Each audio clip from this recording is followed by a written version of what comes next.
Hi guys, welcome to my YouTube channel. Guys, ಇಲ್ಲೇನು ಗಿಡಗಳನ್ನು ನೋಡ್ತಾ ಇದ್ದೀರಾ ನೋಡಿ, ಇದು ಸೆಲಾರಿನ್ ಹಾಗೆ ರೆಡ್ ಲೆಟ್ಯೂಸ್ ಹಾಗೆ ಗ್ರೀನ್ ಲೆಟ್ಯೂಸ್ ಅನ್ನೋ ಜಾತಿಗೆ ಸೇರಿದ ಗಿಡಗಳು. ಇವುಗಳನ್ನು ಯಾವ ರೀತಿ ಕೆಮಿಕಲ್ ಯೂಸ್ ಮಾಡದೆ ಬೆಳೀತಾರೆ ಅನ್ನೋದನ್ನು ನಾನು ನಿಮಗೆ ಇವತ್ತು ನಮ್ಮ ಚಾನಲ್ ಮುಖಾಂತರ ತೋರಿಸ್ಕೊಡ್ತಾ ಇದ್ದೀನಿ ನೋಡಿ ಗಾಯ್ಸ್.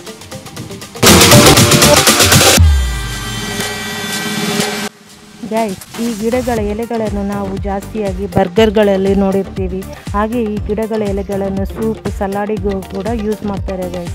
ಈ ಗಿಡಗಳ ಎಲೆಗಳಲ್ಲಿ ಜಾಸ್ತಿ ಹೆಲ್ತಿ ಬೆನಿಫಿಟ್ಸ್ ಕೂಡ ಇದೆ ಗೈಸ್.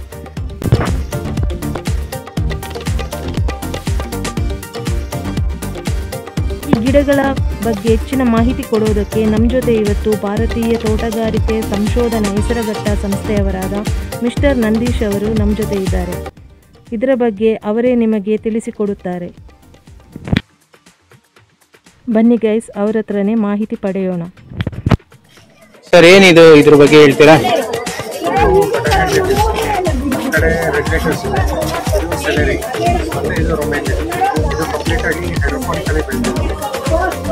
ಹೈಡ್ರೋಪಾನಿಕ್ಸ್ ಅಂತಂದ್ರೆ ಕಂಪ್ಲೀಟಾಗಿ ನೀರಲ್ಲಿ ಬೆಳೆದಿರುತ್ತೆ. ಹೈಡ್ರೋಪಾನಿಕ್ಸ್ ಸಾಯಿಲಲ್ಲಿ ಏನೇನು ನ್ಯೂಟ್ರಿಯೆಂಟ್ಸ್ ಇರುತ್ತೋ ಡೈರೆಕ್ಟ್ ಆಗಿ ನಾವು ನೀರಿಗೆ ಡಿಸಾಲ್ವ್ ನ್ಯೂಟ್ರಿಯೆಂಟ್ಸ್ ಆಗಿ ಅದನ್ನು ನೀರಲ್ಲೇ ಕೊಡ್ತೀವಿ. ಅದನ್ನು ಅಬ್ಸರ್ವ್ ಮಾಡಿಕೊಂಡು ಓಕೆ. ಅಂದರೆ ಇದು ಸೀಡ್ ಹಾಕಿ ಬೆಳಿಬೇಕಾ ಹಾಗೆ ಬೆಳೆಯೋದು? ಸ್ಯಾಪ್ಲಿಂಗ್ಸ್ ತಂದು ಗಿಡನ ವಾಶ್ ಮಾಡಿ ರೂಟ್ನ ಔಟ್ಸೈಡ್ ಬಿಡಬೇಕು, ನೀರಿಗೆ ಕಾಂಟ್ಯಾಕ್ಟ್ ಆಗೋ ಥರ. ಮತ್ತು ಸ್ಟೆಮ್ನ ಒಳಗಡೆ ಇಡಬೇಕು. ಇಲ್ಲಿ ನಾವು ಕ್ಲೇ ಬಾಲ್ಸ್ ಹಾಕಿದ್ವಿ, ಗಿಡಕ್ಕೆ ಸಪೋರ್ಟ್ಸ್ ಇರಲಿ ಅಂತ ಬಿಟ್ಟು ಕ್ಲೇ ಬಾಲ್ಸ್ ಹಾಕ್ತೀವಿ.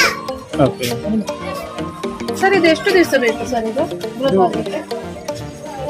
45 days ಅಲ್ಲಿ ಬೆಳೆಯುತ್ತೆ. ಇವಾಗ 25 days. ಅದು ಆ ಗಿಡ ತೋರಿಸ್ಬೋದಾ? ಅದಕ್ಕೆ ಏನಂತಾರೆ ಹಾಗೆ?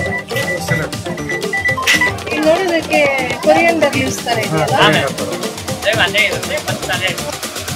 ನೋಡಿ. ಇದು ಸೇಮ್ ಸಲಾಡಿಗೆ ಹಾಕೋದಲ್ಲ? ಇದು ಸಲಾಡಿಗೆ ಯೂಸ್ ಮಾಡ್ತಾರಾ? ಸೂಪ್ ಕೂಡ ಮಾಡ್ಬೋದು. ಓಕೆ. ಇದಕ್ಕೆಲ್ಲ ಏನಂತಾರೆ? ದೊಡ್ಡ ಎಲೆ ಇದೆಯಲ್ಲ?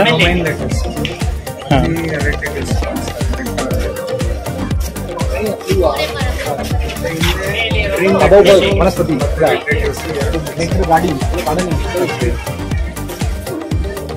ಸರ್, ಸೇಮ್ ಡೇಸ್ ತಗೊಳುತ್ತಾ ಇದೆಲ್ಲ ಬೆಳೆಯೋದು?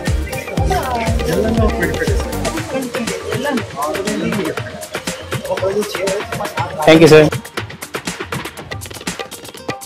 ನೋಡಿದ್ರಲ್ಲ ಗೈಸ್, ಎಷ್ಟು ಚೆನ್ನಾಗಿ ಬೆಳೆದಿದೆ ಅಂತ ಹೇಳಿ. ಗೈಸ್, ಇವತ್ತಿನ ನನ್ನ ವಿಡಿಯೋ ನಿಮಗೆ ಇಷ್ಟ ಆಗಿದ್ದಲ್ಲಿ ಒಂದು ಲೈಕ್, ಶೇರ್, ಹಾಗೆ ನನ್ನ ಚಾನಲನ್ನು ಇನ್ಯಾರು ಸಬ್ಸ್ಕ್ರೈಬ್ ಮಾಡಿಲ್ಲ ಸಬ್ಸ್ಕ್ರೈಬ್ ಮಾಡಿ ಗೈಸ್. ಹಾಗೆಯೇ ಆದಷ್ಟು ಶೇರ್ ಮಾಡಿ ಗೈಸ್.